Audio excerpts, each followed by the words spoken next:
world. The rise of China will undoubtedly be one of the great dramas of the 21st century. China's extraordinary economic growth and active diplomacy are already transforming East Asia, and further decades will see even greater increases in Chinese power and influence. In 1980, China's gross domestic product, GDP, was less than $300 billion. By 2015, it was $11 trillion, making it the world's second largest economy by market exchange rates. China's trade with the outside world in 1980 amounted to less than $40 billion. By 2015, it had increased 100-fold to a whopping $4 trillion. Even at its lower growth rate in 2015, China's economy created a Greece every 16 weeks and an Israel every 25 weeks. Measured by purchasing power parity, which measures how many aircraft, missiles, ships, sailors, pilots, drones, bases, and other military-related items a state can buy, and the prices it has to pay in its own national currency, China has not only surpassed the US, but also now accounts for roughly 18% of world GDP, compared to just 2% in 1980. By 2005, the country was building the square foot equivalent of today's Rome every 2 weeks. Between 2011 and 2013, China both produced and used more cement than the US did in the entire 20th century. In 2011, a Chinese firm built a 30-story skyscraper in just 15 days. 3 years later, another construction firm built a 57-story skyscraper in 19 days.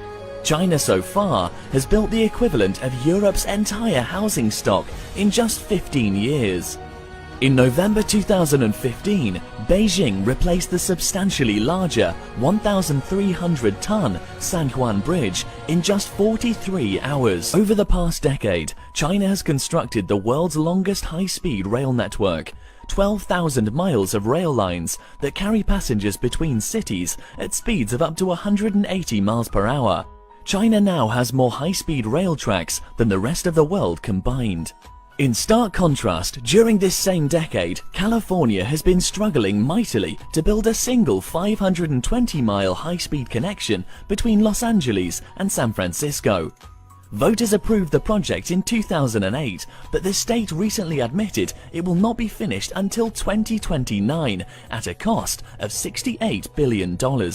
9 years later and $35 billion more than was originally promised. By then, China plans to have completed another 16,000 miles of high-speed rail connections.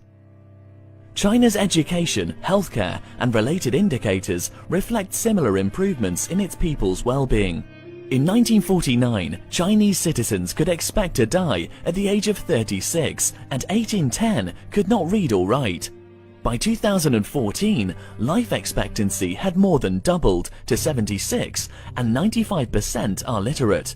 A generation ago, China stood at the bottom of most international rankings of nations in education, science, technology, and innovation. But after 2 decades of determined investment in the country's human capital, it has become a global competitor. Today it rivals and by some measures outperforms the United States. On the 2015 Programme for International Student Assessment, China ranked 6th in mathematics, while the United States ranked 39th. China's score was well above the OECD average, while the US score was significantly below. According to the most recent Stanford University comparison of students entering college in the fields of engineering and computer science, Chinese high school graduates arrive with a 3-year advantage over their American counterparts in critical thinking skills. In 2015, Tsinghua University passed MIT in the US News and World Report rankings to become the #1 university in the world for engineering. Among the top 10 schools of engineering, China and the US each had 4. In STEM subjects, science, technology, engineering and mathematics, which provide the core competencies driving advances in science, technology and the fastest growing sectors of modern economies, China annually graduates 4 times as many students as the US, 1.3 million versus 300,000, and that does not even include an additional 300,000 Chinese students currently enrolled in US institutions. Long known primarily as a low-cost producer of inexpensive consumer goods, China has seen its share of total global value added in high-tech manufacturing increase from 7% in 2003 to 27% in 2014. The US National Science Foundation report that documented this growth also finds that over that same decade, the American share of this market declined from 36 to 29%. For example, in the fast-moving field of robotics in 2015, China not only registered twice as many applications for new patents, but also added 2.5 times as many industrial robots to its workforce. On its current path, China will surpass the US to become the world leader in research and development spending by 2019. Since June 2013, the world's fastest supercomputer has been located not in Silicon Valley, but in China.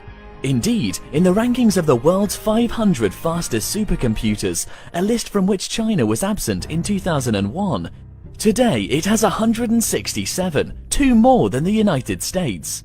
Moreover, China's top supercomputer is 5 times faster than the closest American competitor. And while China's supercomputers previously relied heavily on American processors, its top computer in 2016 was built entirely with domestic processors. As China's economy has gotten bigger, its guns and tanks and their 21st century equivalents have gotten better and allowed for a new level of competition with other great powers, especially the United States.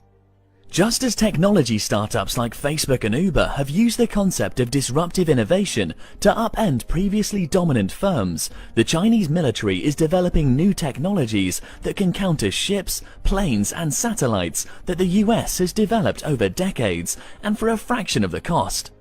China has increased its defense spending nearly 5-fold over the last decade.